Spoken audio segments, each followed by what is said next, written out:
Alright, back to the Subaru Outback, courtesy of eBay. We got ourselves some new upgraded window switches. The 17C for the passenger door and the 44C for the driver's side. If you remember, the original ones had an A, and these are the superseded, hopefully improved numbers. So first let's plug in the one on the passenger side and make sure the window goes up and down and that we can initialize it, and then we'll do the driver's side. Alright, here's the little new Chinese switch. Plug and play. Boom. Turn the key on. Here goes nothing.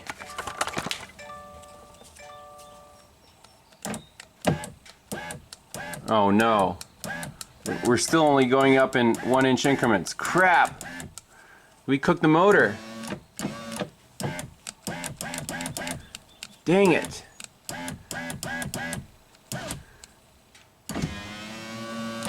Well, let's try to install the driver's side switch, and I don't know. This sucks. Alright, brand new driver switch plugged in.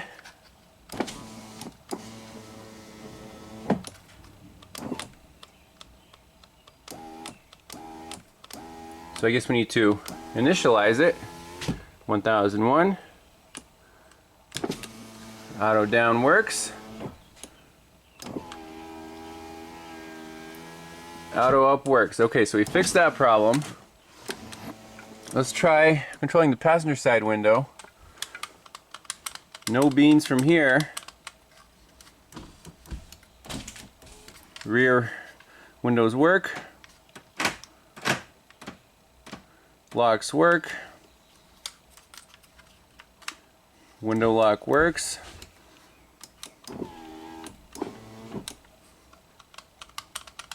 So we're still having problems with the passenger window. That sucks. Even with the new switch. So that's what I was talking about. The diagnosis wasn't 100% spot on. Obviously we figured out that the driver switch is bad, but then the passenger side switch seemed to be working okay until we really messed with it, and then the window only started going up in 1-inch increments. And I'm like, well, TSB says replace both switches. We got to start with good switches, and now we still have a problem. So in this case, quoting the customer, you have to be really careful. Say, hey, we know the switches are bad. We can replace those as a start, and then you might still have faulty window motors. That sucks. Alright, so at this point we need to dig deeper into the theory and operation of these switches and motors. They are not simple. We need to use a scope, and we need to figure out what are we supposed to see on these other 3 mystery wires, the thin gauge wires that connect the switch to the motor. Now keep in mind this diagram is not accurate. These 2 wires do not go to the motor, they're actually going to the little controller. The light blue and the blue are the thicker ones that, you know, feed the motor power and grab from the switch. So basically I want to put a scope 3 channels on violet, orange, and pink. And that's what we have set up right here. Channel 1 blue is on the pink wire. Channel 2 red is on the purple. And channel 3 green is on the orange. So pink, purple, orange. Let me pink, purple, and orange. Now let's just see what happens. So let's roll the scope. Keys off. Everything's at 0. Turn the key on. Channel 3 orange jumps up to whatever battery voltage. Now let's try to lift the window.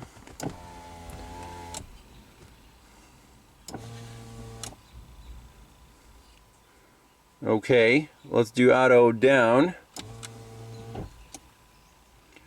and auto up.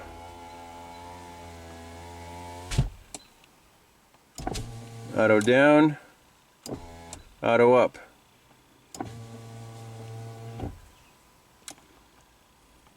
Interesting. You guys seeing this?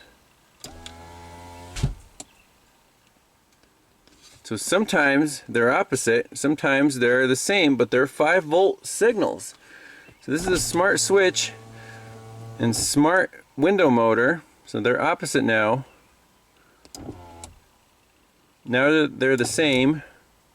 Now they're opposite again. Now they're opposite. So I don't know if there's a rhyme or reason here. They end up in the same position or not. Let's pause it. Zoom in on this. So it looks like when the motor is active, it's just a square wave.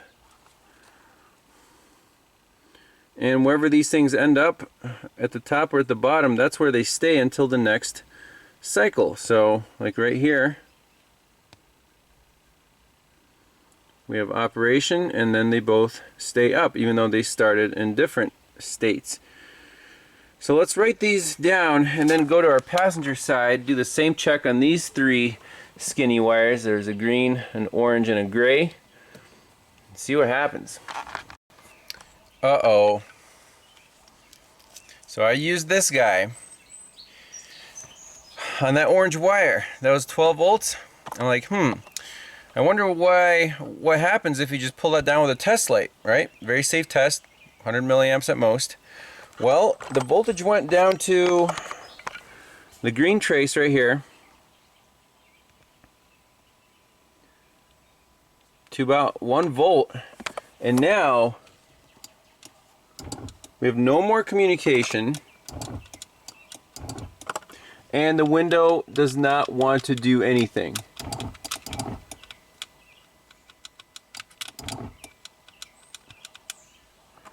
No more 5 volts, no more, I guess we're stuck at 5 volts on both of the smart switches, or whatever, the smart wires. But now, this green wire does not want to go to 12 volts. That sucks. What do we do? If I cooked something with a test light that did not light, it just pulled it to ground, that would be ridiculous. That's a first in the automotive industry, right? Because up till now, you know, with this thing, I haven't found a single example where you can cook something with a test light, with the little baby test light. This might be the first. I already tried unplugging the switch, plugging it back in, kind of resetting it. Nothing. How about we try to pull that wire up to 12 volts, see what happens, because hey, there's nothing to lose. Alright, here we go. So I have a feed to my test light. If I touch it to ground, it's going to light. I'm going to touch it right to the 3rd channel here, the green wire. This should pull it up to battery voltage. There you go.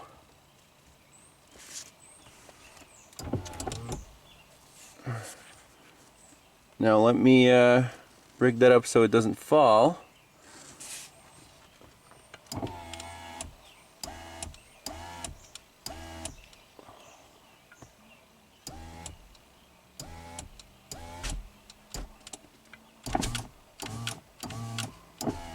Are we back to a similar situation now where the window only goes up 1 inch?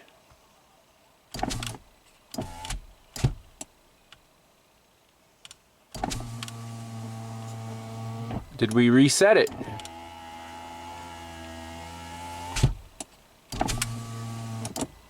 Okay. Let me remove the test light. That goes to 0 or 1 volt again. And now we're back to stupid operation. Let me put the test light back on. Back to battery voltage on the green trace. Now I think we need to reinitialize the window here.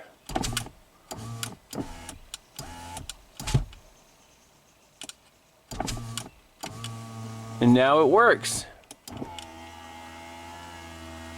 Very interesting. Our communication's back. Auto up, auto down works. That blows my mind. Remove the test light. We can cycle the key switch. That doesn't get pulled up. We can go down. The auto down just worked.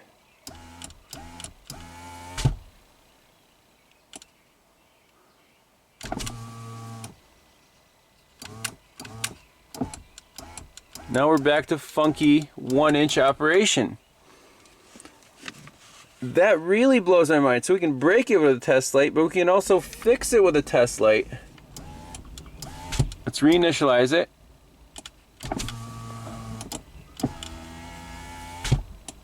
It works beautifully. So now my question is, let's do the same experiment on the passenger window with the 3 wires and see what's going on with that 12 volt, whatever, turn on wire. And you know what? If it's stuck low, we can just jump the neighboring ignition power to it, because apparently that's all this controller needs to function fine. Crazy stuff here. Okay, the scope is rolling. We have our 3 wires hooked up. I don't know, the colors are different, but the 3rd channel, the green, is hooked up to the orange wire. So key on. And look, we're not getting the 12 volts. The red channel, which is the gray wire, that went to 5. The blue channel stayed at 0. So if we play with the switch, same garbage, right? Let's try again with the test light to pull the green one up to battery voltage, like so. It's up to battery voltage, and now let's try the switch.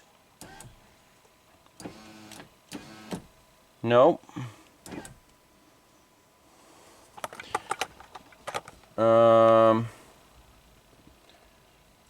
I can try another one. Let's try the blue. Now that's a battery voltage. Try the switch. Now we got something on the red.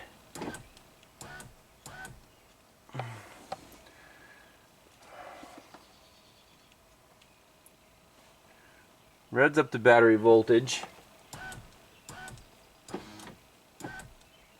Oh man, this is messed up. I don't think we can fix this one with a test light.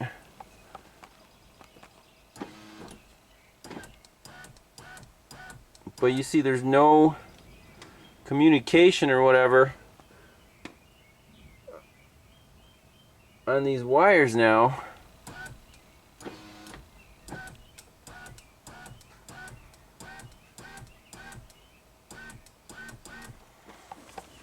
Yeah, it sucks.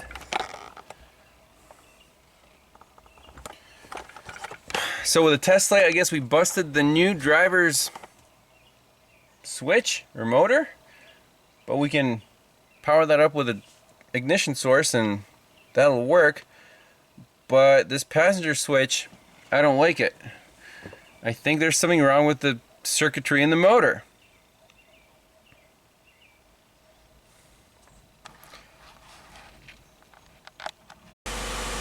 Okay, so now the battery actually basically died to start the vehicle again, and I tried to switch and we're going up. Let's try to initialize it. And 1001.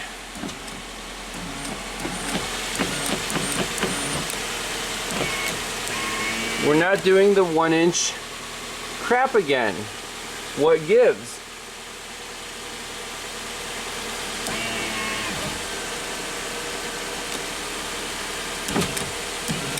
So it's not relearning.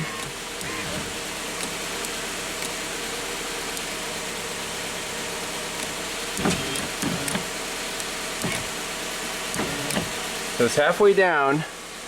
We pull up all the way. 1001. And on our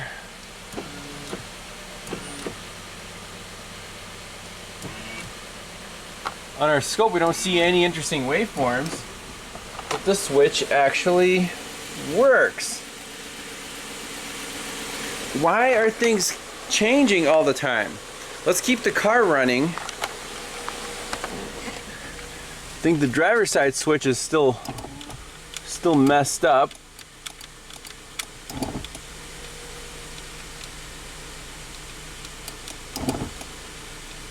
That's still messed up, so can we control this? Can't control the passenger side window, but we can control it from here.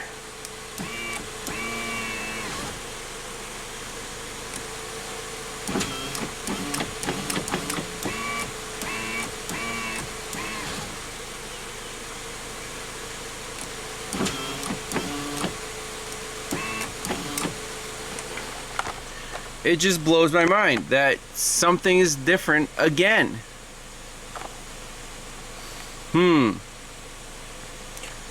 What if we use a test light to pull that pin up? Would that work? Let's see. Test light to battery positive.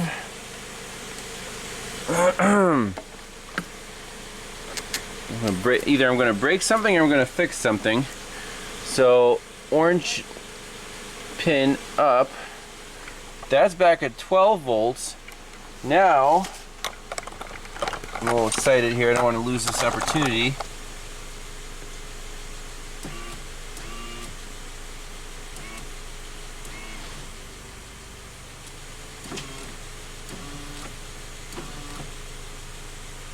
Oh, come on.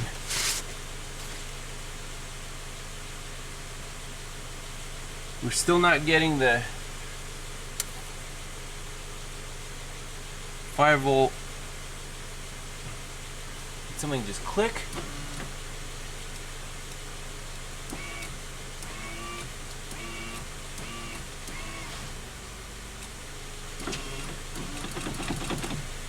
This is nuts. Alright, so I plugged in the original switch. What do we see? The blue trace is now at battery voltage, and the green and the red's at 5, the green's at 0. So let's see what the switch does.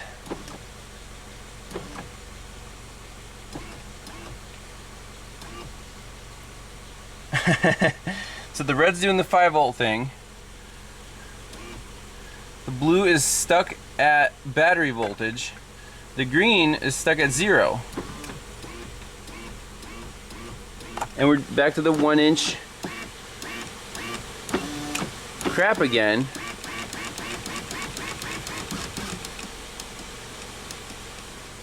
Okay. But at least the red is showing the communication. Let's plug in the new switch. So next experiment is I unplugged the motor and I want to see where these 5 volt signals are coming from. Apparently they're coming from the switch. Now we see the red and the green are at 5 volts. So the blue, as you can see, is battery voltage. Let's plug in the new switch. So right now I think this original switch is still good. But the motor, let's plug it back in. Boom.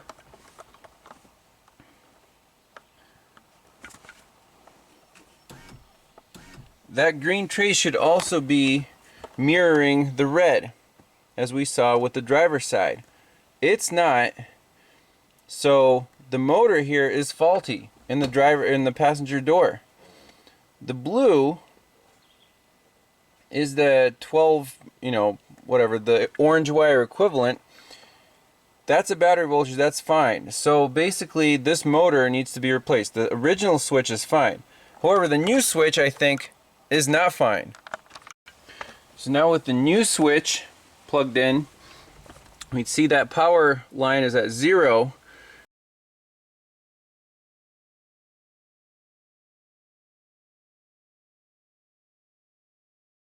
And also the motor's pulling down one of the 5 volts.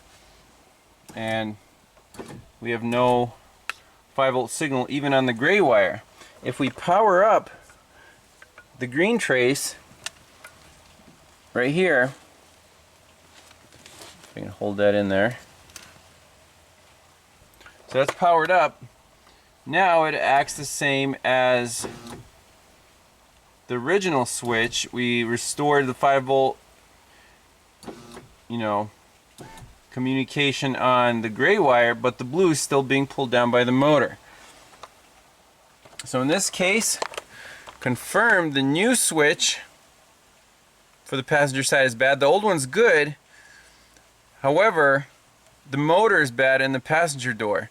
In the driver's door, the new switch is, well, it was good until we poked it with a test light, but now we can still run that jumper right from ignition power to that orange wire, the 12-volt whatever signal from the switch to the motor, and this side works just fine. It doesn't forget its memory, so there's no usability problem. So we have to get this motor out and see if anything's burned up inside. I don't know why it's pulling down the 5-volt. Or we can see if they need to be mirrored, that's a problem, but if they need to be the same, then we can just jump the two together. Alright, last attempt at a no parts required repair. I depinned the orange wire, and when we plug the motor back in, like so, the blue trace will not be pulled down anymore. So right now it's at 5 volts, and nothing really changes. It's just not being pulled down. The gray is still active. So now, what if we just jump the red and the blue together so they both have that 5-volt signal, and it'll be exactly the same, obviously. So now, see, the signal is exactly the same in both channels. However, that doesn't fix our issue of the 1-inch, rising problem. We can try to reinitialize it, but still no one-touch operation, and that's where we are. So in this case, the old switch is fine, but we need a motor because the circuitry in there is messed up. What the signals should be doing is they're kind of staggered. This is from the driver's side, known good pattern. You see, if they're exactly the same, the switch is too smart and it'll say, hey, there's a problem. No bueno. So, I don't know. Guess I'll order a motor. This is kind of not a very satisfying case study, but we're learning a lot on how Subaru really screwed the pooch of this power window system. It's really overcomplicated and hard to diagnose. Is it the switches or the motor? Apparently the switches are already known to be defective, and sometimes the old ones work better than the new ones. The new ones are really easy, really sensitive. I blew it out with a test light. Luckily there's a workaround. So we'll get a new motor in and tear apart the old one.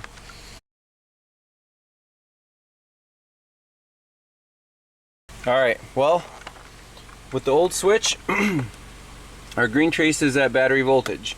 I'm going to take my test light from battery ground, make sure the test light works, and touch it to a power pin here, if I can find one. Test light works.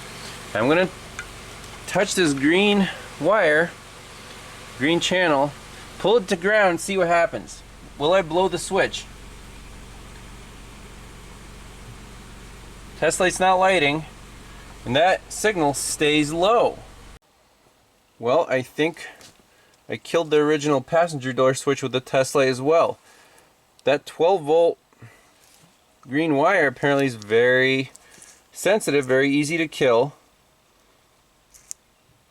which is really poor circuit design. It didn't light the test light, so there's minimal current. We pulled it down, unplugged the switch, plug it back in. That's not going to come back, but we can bring it back with, again, the test light. So that's what we have.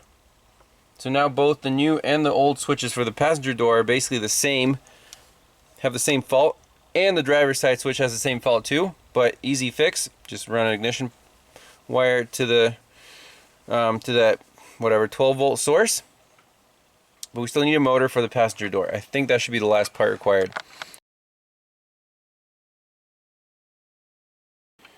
So I'm doing a parasitic draw check.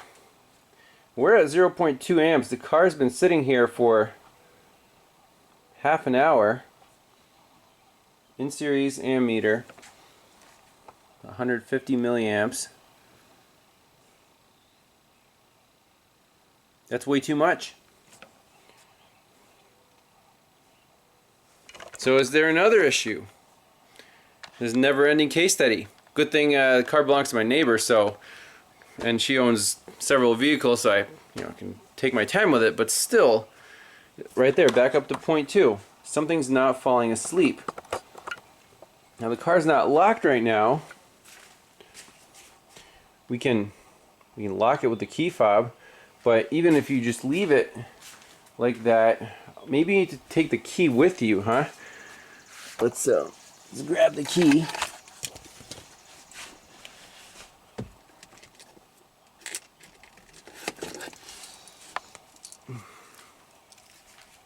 Maybe if it recognizes the key, it won't go to sleep. I don't know.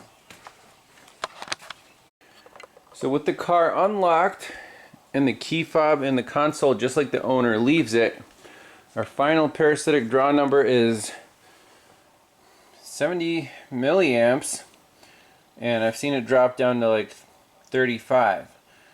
Well, I guess for a new car, that's the way it is. As good as you can get.